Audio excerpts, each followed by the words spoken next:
We are exploring wild wellness with Hannah. Hello, Hannah.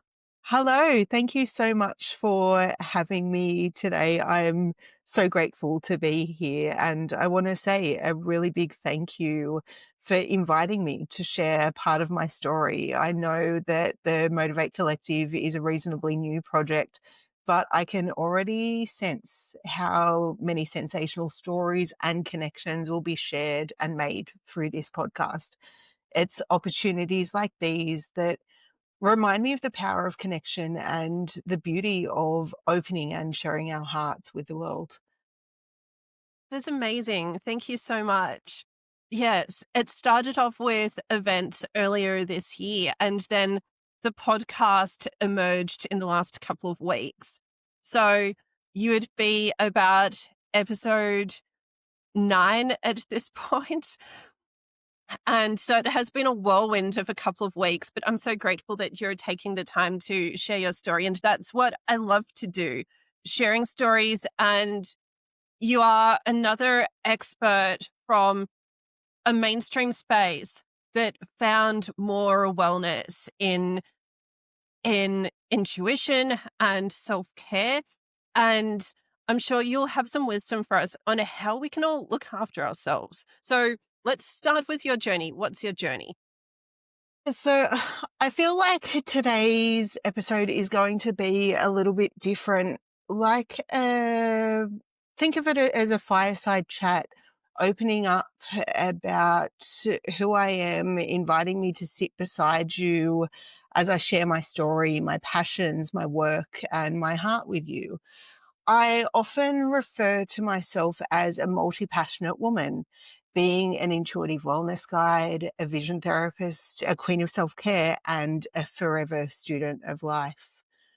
I feel like today is a beautiful opportunity for me to take you behind the scenes of who I am, the paths I have walked, the fires I've walked through in the jungle of life, the roles I play, and the offerings that I've consciously created within the world of wild wellness with Hannah. Right. So the vision therapy, what's the vision therapy about? Vision therapy is uh, it shapes how I see the world, both literally and metaphysically, because most people think of vision as just sight, how clearly they can see across a room or how clearly they can read the letters on the chart and how far down on the chart they can get. But vision is so much more than just eyesight. It's how the brain, body, breath, and behavior come together to process how we respond and react to life. It's the way our eyes, our brain, and our body communicate with one another to support everything from development to learning to movement to emotional regulation. As a vision therapist, I have the pleasure of supporting people of all ages, whether that be children who are struggling with learning and behavioral challenges, who find reading exhausting or confusing, or get overwhelmed with using their sensory system in the classroom. I What can that also look like? it's different for each and every person. So there's also adults I see who have may have had concussions, whether that be through an acquired or traumatic brain injury or from a sport injury, who have difficulty with their balance, with judging space, with getting their eyes communicating together. So I have toolbooks of a variety of vision therapy procedures that allow them to look, listen, think, and do with more grace and ease. So it might be standing on one leg while they're reading a chart, or it might be throwing and catching a ball while they're tracking another moving object. It might be opening their peripheral vision because often when there's trauma to the system or a challenge of some kind, our periphery shrinks. So it's all Truly. about opening our eyes, brain, and body to the world and then Let's learning. explore that for a second. Sorry to dive in so Yes, much, but you're covering completely okay. so much. You're saying that when we go through trauma or after trauma, Our actual, literal, physical, peripheral vision will shrink. Is that what you're Often saying? it does. Our emotional periphery shrinks because we tend to close in, whether that's because we're afraid of talking about what's occurred or allowing the emotions to come to the surface of what may have occurred. And I'm not always talking physical trauma. It might have been an accident. It might have been a change of classroom. It might be moving house. Some of those things people may not think of as traumatic, but when we're in a comfortable state and we're shifted to another area or a new environment, that can create a lot of unwind or sometimes confusion to the nervous system, but also to the visual system too. And if the visual system has been impacted, the periphery closes in, our motor system tightens, and that stops us from moving with grace, ease, and flow, which is the desired way to move through life. The motor system, as in our physical Yes, movement. our physical movements, yes, and even the way that our heartbeat can change, so our heart rate variability can shift. The way that our blood flows through our system can shift, the way that we digest food, the way that we feel and process our emotions. So everything in the body is linked and all of our sensory systems intertwine. So even though I'm a vision therapist, I'm not only focusing on the eyes and the vision, I'm also working with the whole body because we're looking, listening, thinking, and doing on a daily basis. The eyes are talking to the brain and telling the brain to do something. You're saying it's all Very much. connected. Yeah, it really is, yes. Things are not in isolation. I want to delve into that so much because I think that people experience so many types of stress these days, and we might get overwhelmed by maybe you can even tell me, is there a difference between extreme trauma and the stress of people getting overloaded with too much to do in their day or too much information coming through? Are they different things? There is definitely an overlap that goes on, and sometimes what's referred to as a minor trauma can sometimes have more of an impact than what's a major trauma. So there isn't really a separation because when there's a deficit of some kind or a challenge present or emotions that aren't being felt, there's blocks that come to our body, whether it's through how we're performing or showing up, but our energy levels get depleted. And us as human beings only have so much energy to exert each day. And unfortunately, we've become a society, not recently, it has been happening for quite a while, who expects a lot and from an early age as well.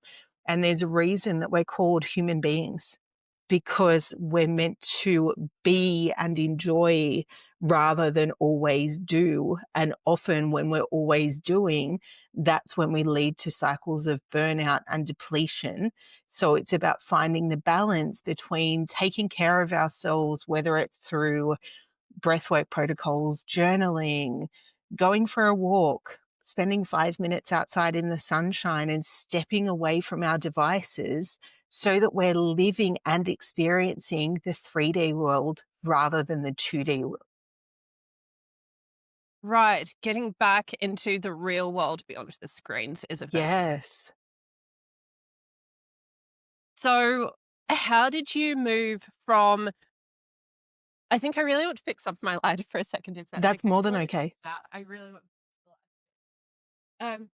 I'm wondering sorry about that. I'm wondering how did you progress from I'm guessing this is a very mainstream therapy. I hadn't even heard of that form of therapy If it before. was mainstream, you would have heard about it. Okay, so how did you end up in this vision therapy? And So were you doing something else before that? What's going on? luckily, my mum is a behavioral optometrist. So, general optometry looks at how clearly someone is seeing, where behavioral optometry looks at that eye brain body connection. And depending on what's found in the initial consultation, the vision therapy I do is tailored to the person that we're treating. So the Australian College of Behavioural Optometry is mum still is a general optometrist because she did optometry at university, but then she started working and became a fellow of the Australian College of Behavioural Optometry, which has specific, I want to say, extra learning to deepen the knowledge we have around the nervous system, the eyes, the anatomy of the brain and the body, and tying that in to serve, I'm going to say, a wider community, especially those that have had trauma of one form or another to the system. In saying that, we still see everyone from 3 months old upwards. And it's about finding the correct lens and knowing that we don't have to prescribe for every person we see.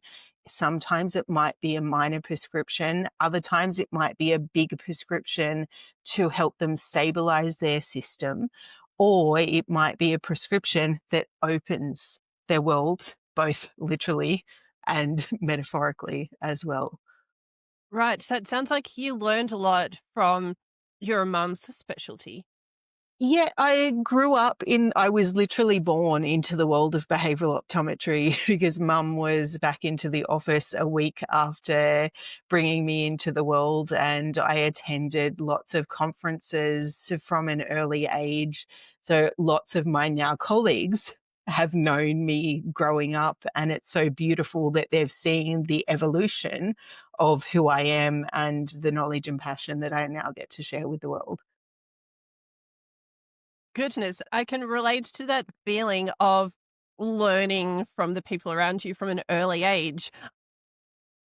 After that, I'm curious, how did you then build upon what everybody else taught you? Because you've seen your space for all of these decades. So, what did you see has evolved over time in that space? And you clearly look into other forms of wellness as well. So, I'm wondering, how did you then build upon that in your own way? Yes, so through a variety of different therapeutic procedures that I used to follow word to word, like a lot of other vision therapists have, I learnt how to adapt them to the specific patient that I was working with to not only build their eye skills and eye control, but also build their resilience, confidence, and self trust in their sensory system, but also in the different tasks that they were doing on a daily basis. Because vision therapy isn't only a form of body and brain development, it's also a form of nervous system nourishment because it's really about regulation, resilience, and restoring the brain body connection. And I've always been interested in the world of holistic wellness, and I have always been intuitively guided from a young age. So whether I'm working clinically or spiritually, it really comes back to intention, integration, and intuition with what I'm doing and who I'm working with. Fascinating. I really do believe that we can sometimes sense some things that we can't prove yet. Sometimes something doesn't show up in a test because someone needs a different test or something is going on, but you just know that something is happening and you can just sense it. But I'm very curious, how have you balanced that intuitive approach with a very mainstream background? How it sounds like the other experts around you have been very supportive of that. It's in the behavioral optometry community, we're extremely like minded with how we not only see the world, but how we also feel into the world and connect with our patients, because it's about finding what challenge or symptomology the patients are presenting with, and then how we can best serve them. And that is intuitively guided, whether the practitioner realizes it or not.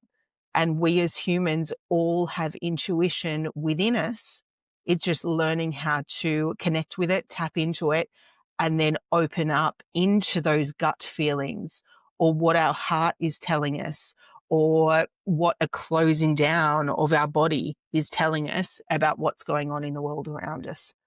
Part of what you do is trusting the preferences of the person that you're working with. Yes, and finding the right, oh, the questions to ask them that let us know how we can provide the best level of therapy so that they can step into their full potential of performance, and knowing that they're fully seen and heard in the consulting room, and the consultation is all about them, because they might have told their story to someone else, or they might have seen multiple medical practitioners before they came into our practice. So it's letting them know, this is all about you. We're here to support you in the best way possible. Have you seen that in the I'm going to use a very broad umbrella within the space of health and well-being in general. Have you seen that some professionals of whatever specialty project their preferences onto the people they're working with instead of really listening to those individuals' realities?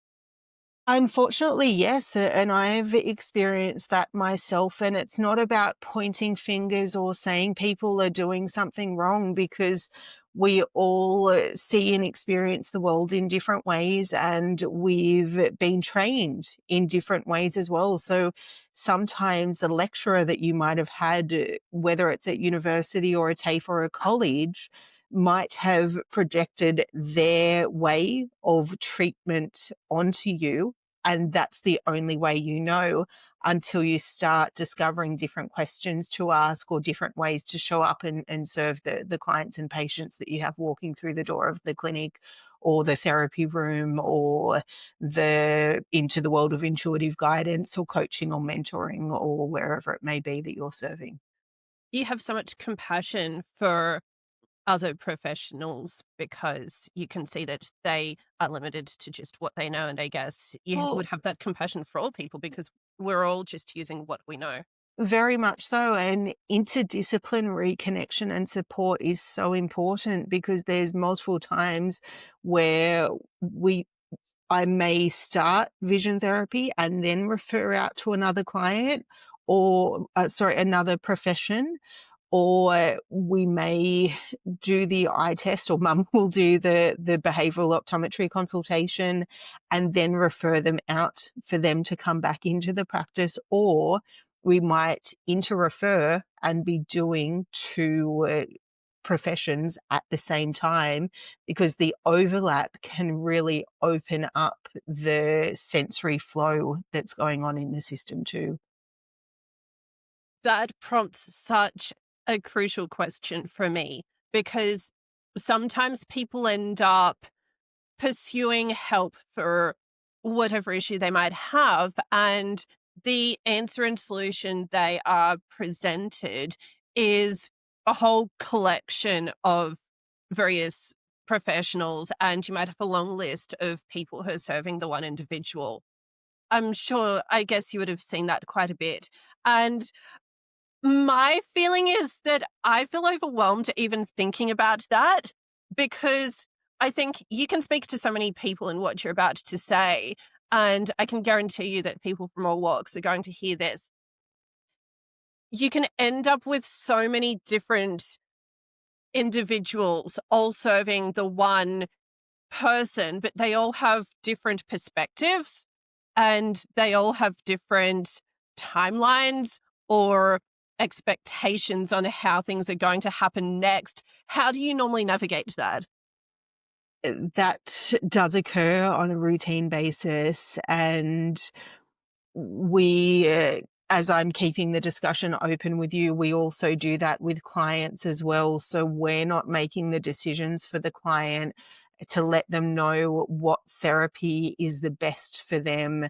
We provide opportunities and options of what we have on offer, and then they have the opportunity to feel into what's going to serve them best. Or if they want to commence a therapy program, they know that it's a minimum of 20 weeks. And then they may do 20 weeks with us and go back to another specialist, or they may decide to do the 20-week block of therapy alongside seeing another practitioner or specialist as well. Right, right. So, what sort of forms of self care have been brought into your practice alongside Just wellness? lost you for a Sorry, moment. I apologize. What sort of forms of self care have been brought in alongside the intuition part of it? Do you prioritize mindfulness or something else? So within the vision therapy room, breath work gets used on a routine basis because a lot of the clients we're seeing have heightened nervous system states. So especially if there's a procedure we do that elicits a challenge of some kind, they tend to go into that shutdown mode. So by breathing and bringing that nervous system back to a state of calm and openness, it creates and invites more flow. And one of the clients I've got at the moment, this isn't something that I do on a routine basis. However, I do what I need to depending on the person I see, is having major challenges with sleep. So, in the Wild Woman Gateway, my online learning portal, which I'll speak into in a moment, there's a variety of guided and visualization meditations. So, I recorded a meditation specific for her to intertwine vision therapy and mindfulness to support her sleep and nervous system as well. Nice. Okay, you're keen to tell me about this online space that you have. Tell us about that. So the Wild Woman Gateway came to life for almost 3 years ago, and it actually came from a journal entry and was live within about 6 months of me writing into it. The Wild Woman Gateway really is one of my most heart-led and exciting creations and passion projects. It is an online portal.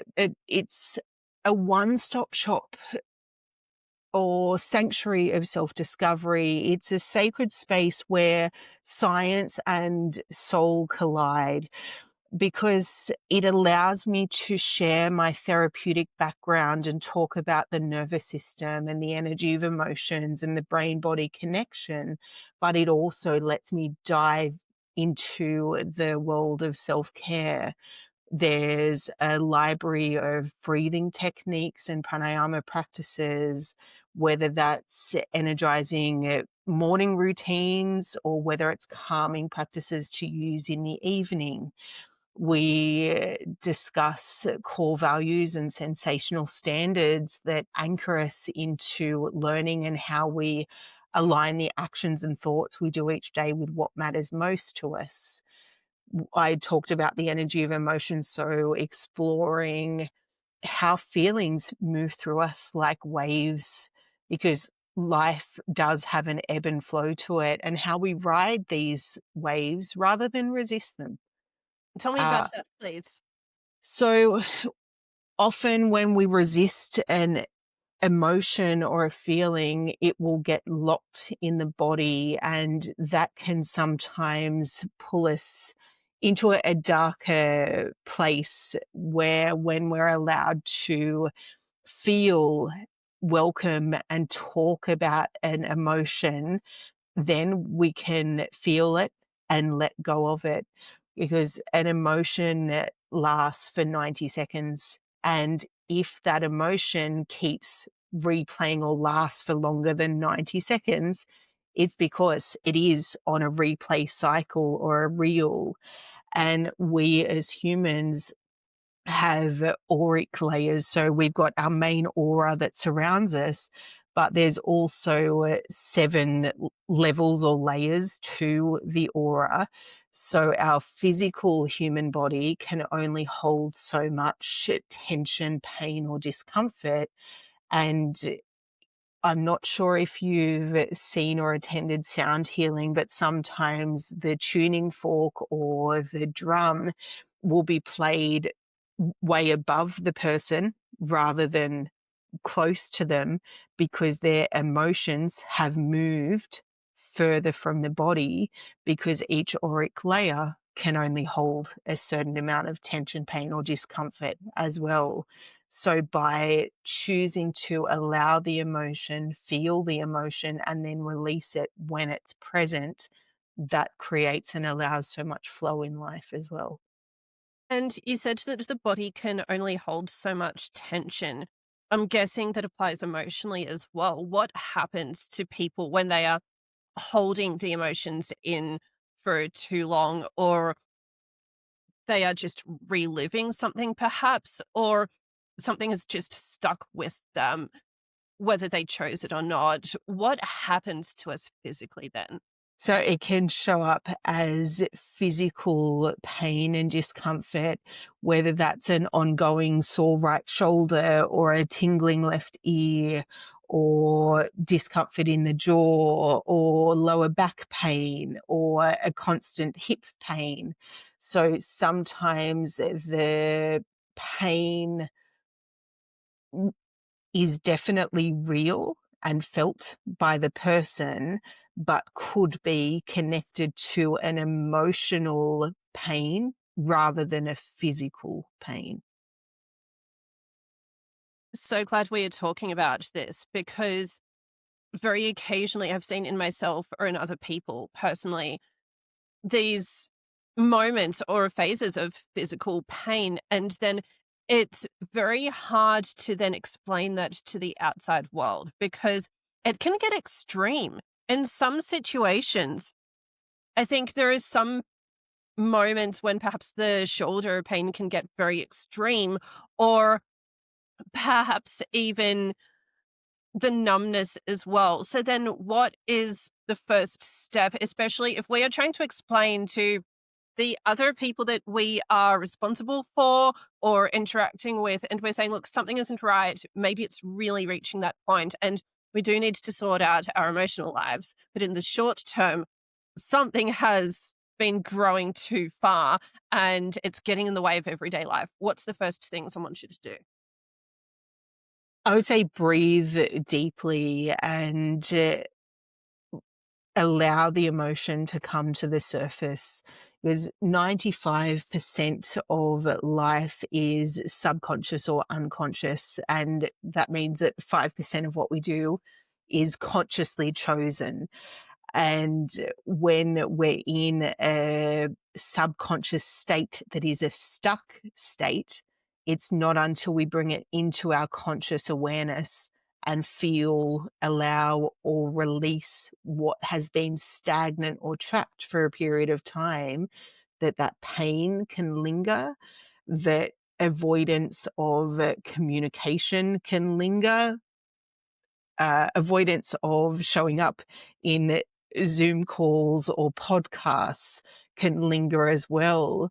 So when we feel emotions, that can also help us shift not only our nervous system state, but also the state of how we show up and how we share our experience with the world too. And knowing that they're not the only one that has experienced a trauma or a negative event in their life. And by speaking into these things, we're able to show the world, oh, okay, I'm not the only one. It's okay to talk about this. It's okay to feel. It's okay to cry. It's okay to yell, to scream, to smile and be happy.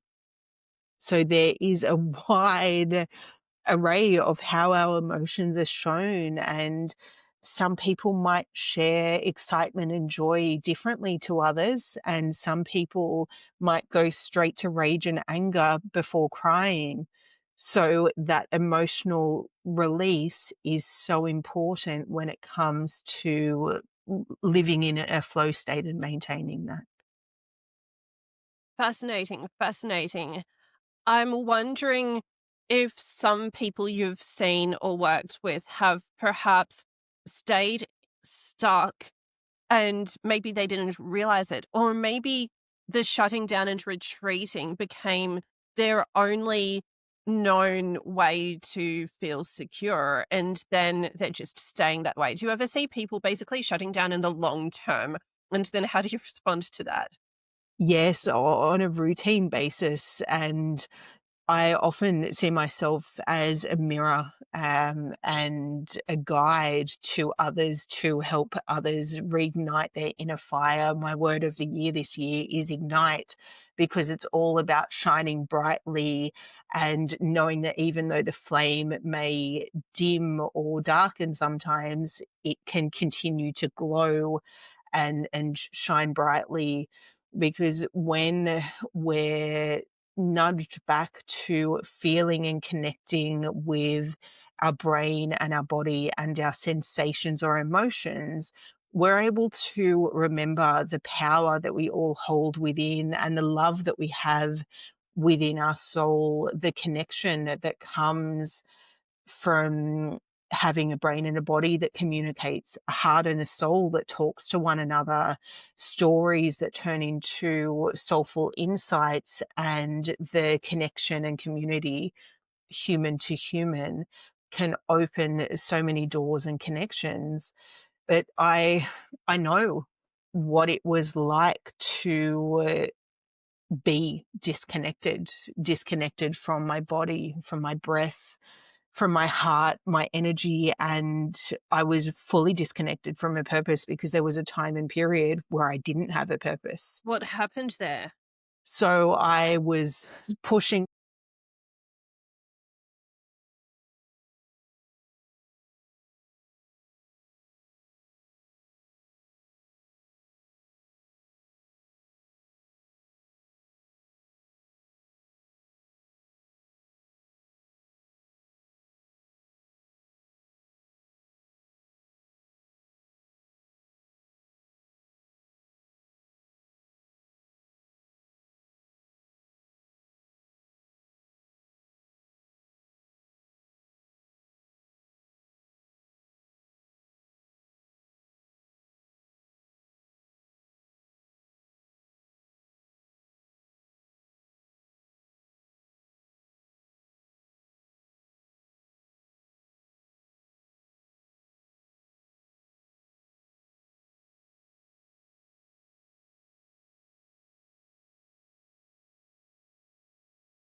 Fascinating. Um, a pop-up said that your end wasn't recording. Does everything look fine on your end?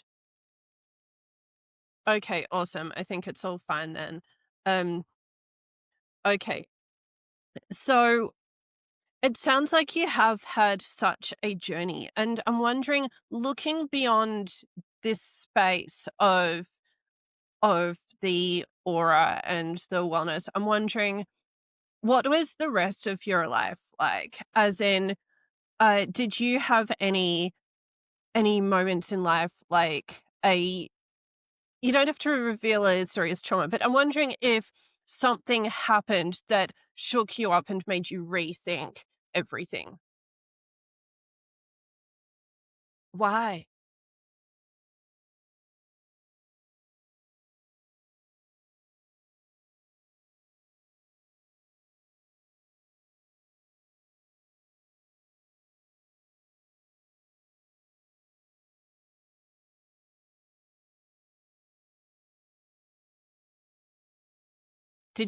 Were you bullied for being interested in intuition?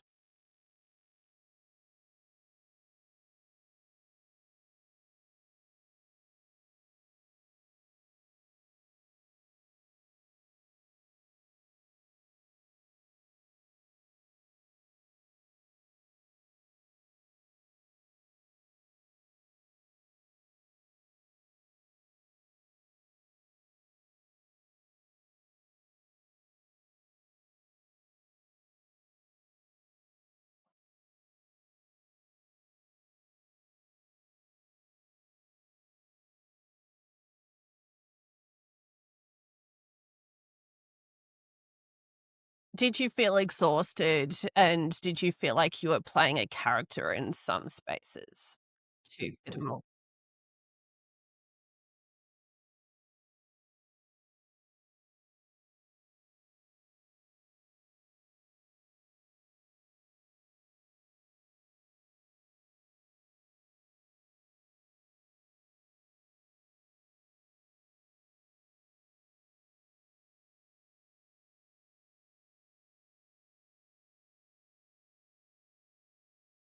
I'm now seeing that your path to prioritizing more forms of wellness, it has healed you quite a lot.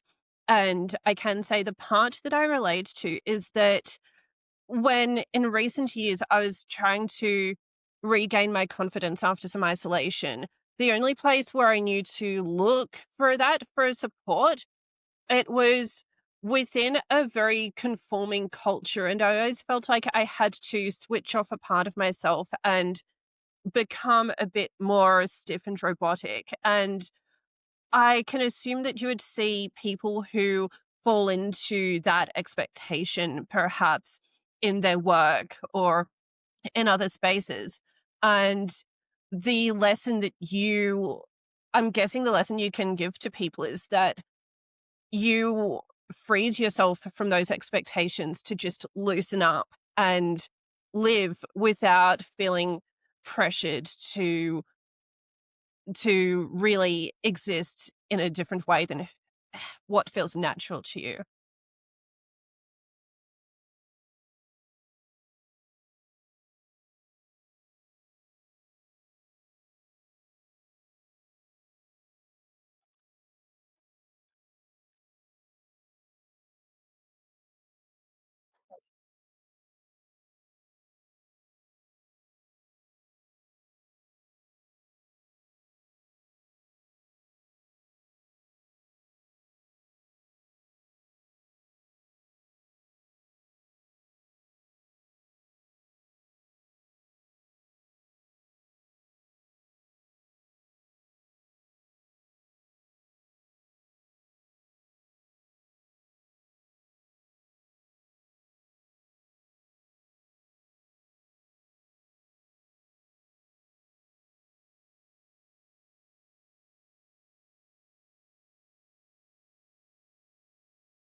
You brought up food and movement.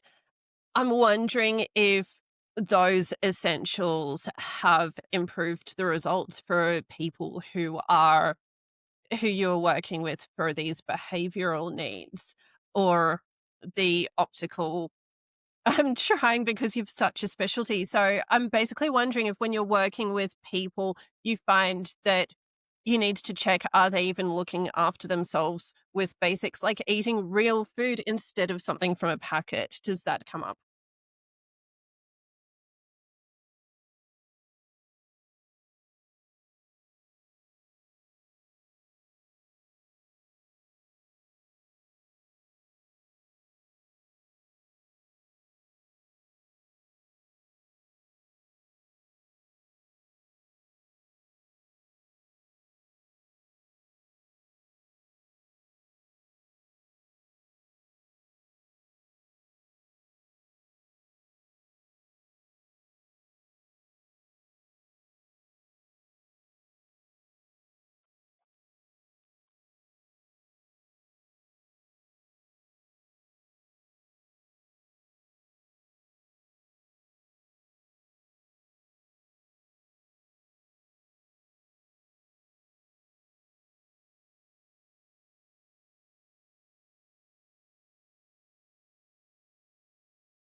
For sure. It really is. The sunshine is such a simple, accessible thing because, well, unless someone is perhaps in a season of intense rain or, aside from some circumstances, we can all get out into the sunshine. It doesn't cost much to do that. And I will give the disclaimer that I am vegan, but I can relate to what you said about the junk food. I'm stunned and compassionate, realizing that some people are showing up with the junk food drinks or foods when they are then going to an appointment that's meant to be helping them. And I'm wondering, is it sometimes, I'm just going to make an assumption here, is it sometimes a little bit controversial for you to be guiding people towards eating real foods? Or do you think the world is waking up to that now?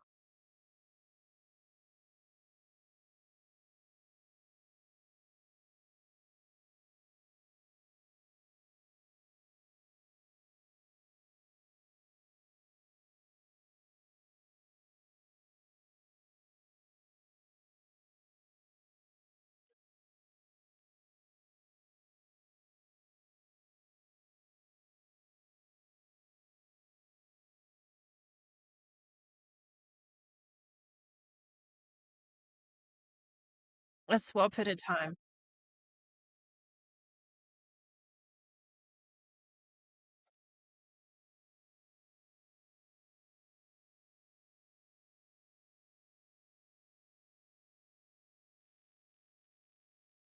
So part of the approach is change one thing, then the next thing, then the next thing, not changing everything at once.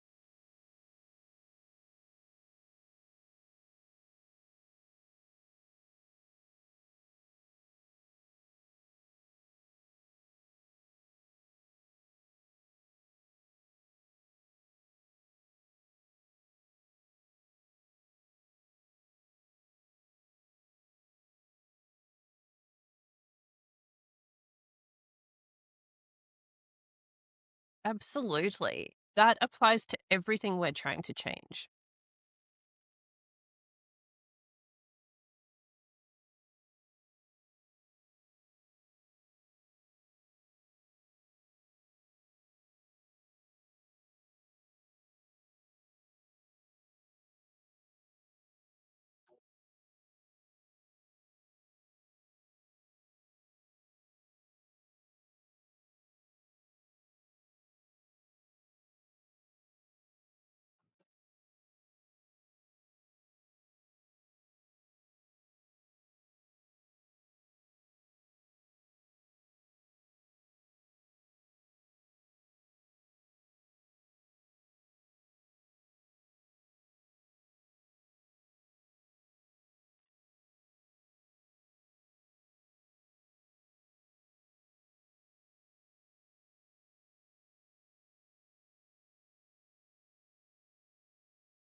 For sure.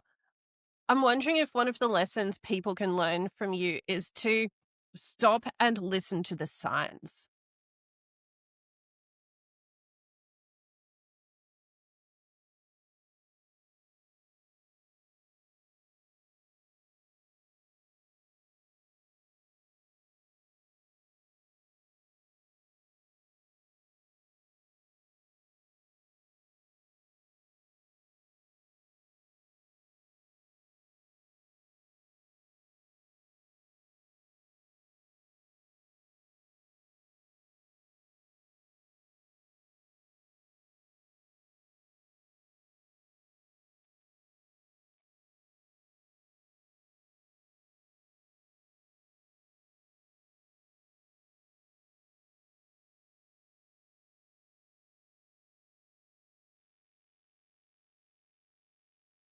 Wonderful.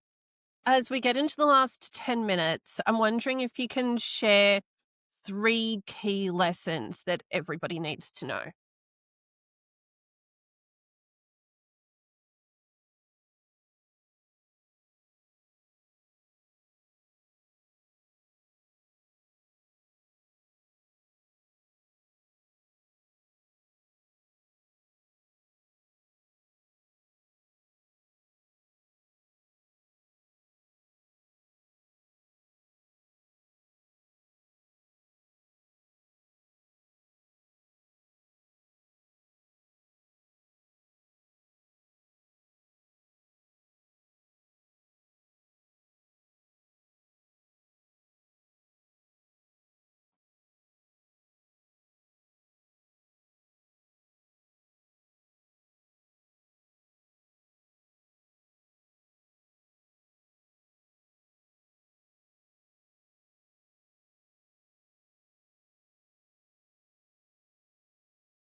Wonderful.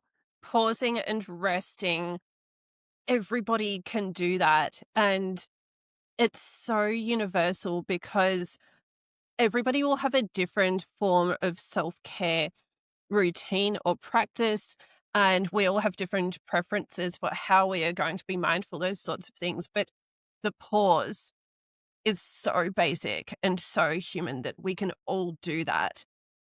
I want to thank you so much for reminding us to take a breath and to listen to the signs that can be very clear. And it doesn't have to be very abstract and unseen. It can be physical tension in the body, it can be exhaustion.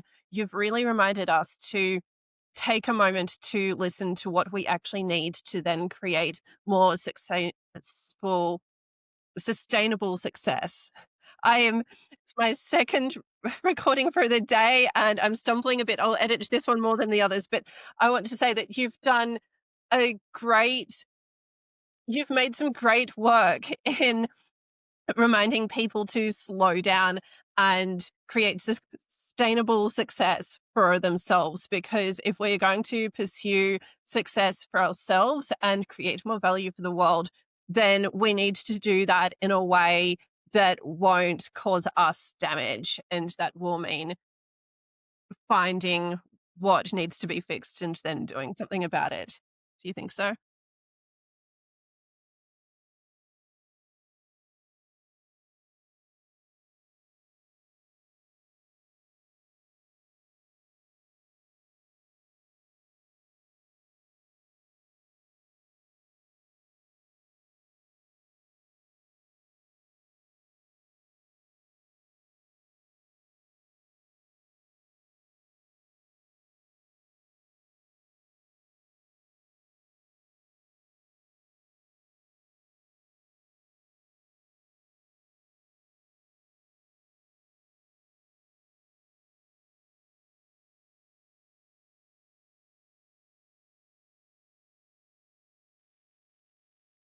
The wisdom is already in us. Thank you so much for reminding us of the wisdom we already have.